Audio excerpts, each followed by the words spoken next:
स्वागत है बच्चों आपका हमारे चैनल पर। आज हम करेंगे कक्षा 9 में जो इंग्लिश की रेमेडियल वर्कबुक आई है उसके सॉल्यूशंस। तो चलिए स्टार्ट करते हैं वर्कबुक नंबर फर्स्ट से। वर्कबुक नंबर फर्स्ट में क्या है, पहले देखते हैं learning outcomes. The learner communicates thoughts ideas and opinions verbally and non verbally. जो लर्निंग आउटकम्स होते हैं, जो सीखने वाले लर्नर होते हैं, जो बातचीत करने वाले होते हैं, वे अपने आइडियाज़, अपनी सोच और अपने ओपिनियन, सुझाव जो होते हैं वे वर्बली या फिर तो बातचीत में या नॉन वर्बली क्या आते हैं, लिखित में आपस में शेयर करते हैं या आपस में बांटते हैं। लर्निंग स्किल्स क्या होती हैं, लिसनिंग और स्पीकिंग। लिसनिंग मतलब सुनना, स्पीकिंग मतलब बोलना। Learning hints, the teacher will create an atmosphere to learn English by motivating students to speak English without hesitation and create situation to converse in English. Hints क्या हैं, जो teacher है वे एक ऐसा एटमॉस्फेयर, ऐसा वातावरण तैयार करेगा स्टूडेंट्स अपने विद्यार्थियों के लिए, जिससे कि विद्यार्थी इंग्लिश बोलना बिना किसी हेजिटेशन या फिर बिना किसी दिक्कत के वह सीखें और बोल पाएँ। मोटिवेशनल सीजन अपना स्टार्ट करते हैं। Learning a language is to understand other to form connections. हमें लैंग्वेज, भाषा बोलना इसलिए ज़रूरी है और समझना इसलिए ज़रूरी है कि हम अपने कनेक्शंस एक दूसरे से बैठा पाएँ। अगर आप बोलना नहीं जानेंगे तो आप कनेक्शन कैसे बैठाएंगे किसी और के साथ। You don't learn to walk by following rules, you learn by doing by falling over. ये किसने कहा था, रिचर्ड बैटसन ने। देखिए, if you don't make a mistake you can not learn anything. अगर आप एक भी मिस्टेक या एक भी गलती नहीं करेंगे तो आप कुछ भी सीख नहीं पाएंगे। तो हर चीज़ की शुरुआत किससे होती है, किसी न किसी गलती से होती है, उसी से हम आगे बढ़ते हैं और सीखते हैं। देखिए आगे बढ़ते हैं। All language of the world can be learn in the same way as we learn the mother टंग।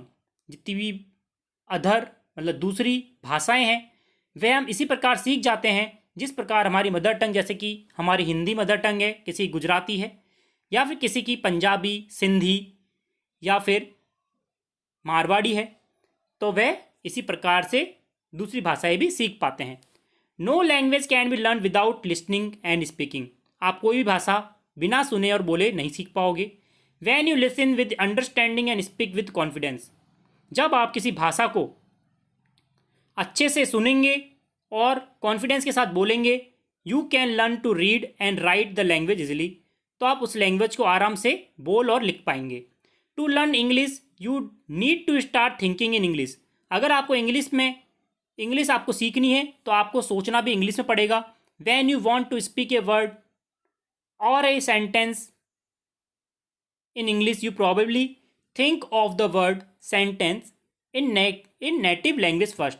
अगर आप कोई भी सेंटेंस या वर्ड आपको बोलना है तो आप उससे पहले अपनी नेटिव लैंग्वेज, जैसे कि आपकी हिंदी नेटिव लैंग्वेज है, मदर टंग है, उसमें आप सोचिए, फिर उसको आप इंग्लिश में कन्वर्ट करें।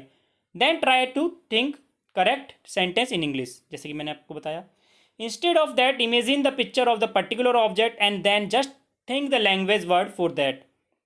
उसकी आप इमेज बना लें अपने माइंड में और उसके अनुसार आप वर्ड क्रिएट करें।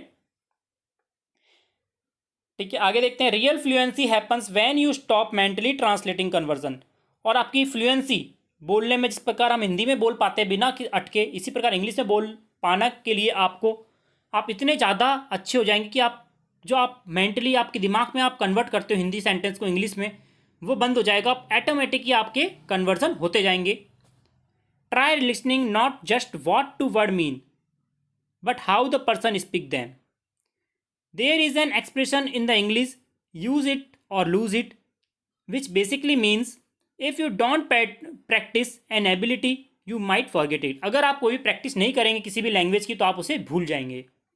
The best way to remember a new word is to use it in the right way so it will stay longer in your memory.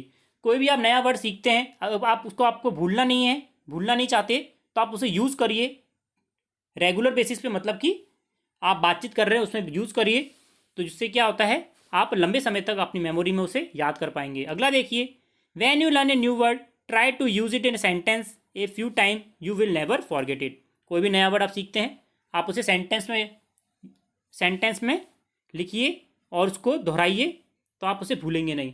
Fluency is about to being able to communicate, that's why sometimes it is important to put the grammar text book away. Fluency क्या होती है, हमारे communication के लिए बहुत ही लाभदायक होती है, इसलिए इम्पॉर्टेंट होता है कि हम ग्रामर की जो भी टेक्स्ट बुक है उसे रखें। Speaking English fluently isn't the same as knowing perfect English grammar.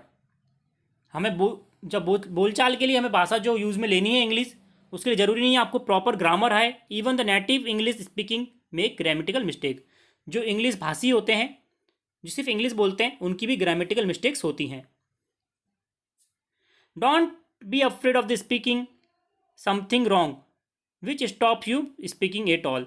Even if you think you are making mistake, keep on speaking anyway.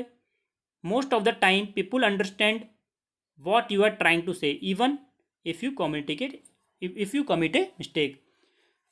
आपको डरना नहीं है, आपको भयभीत नहीं होना है बोलने से पहले। अगर आप कुछ गलती करेंगे, जब भी लोग बाग आपकी भाषा को जरूर समझेंगे, भले ही वे उसे ऐसे बताएं कि वे समझ नहीं पा रहे हैं, लेकिन वे समझेंगे जरूर। फर्दर टास्क क्या है, the teacher will ask the student to say anything something about their family, school और क्लासरूम एक्सेट्रा। अब टीचर आपको टास्क देंगे कि वह आपके बारे में, आपकी फैमिली के बारे में, क्लासरूम के बारे में आपसे जानकारी प्राप्त करें इंग्लिश के अंदर। तो बच्चों ये थी हमारी वर्कशीट नंबर 1, जुड़े रहे चैनल से। इसके बाद वर्कशीट नंबर 2 और अन्य सब्जेक्ट्स की क्लास 9 की जितनी भी आपकी वर्कशीट्स हैं उसको भी सॉल्व करेंगे। धन्यवाद।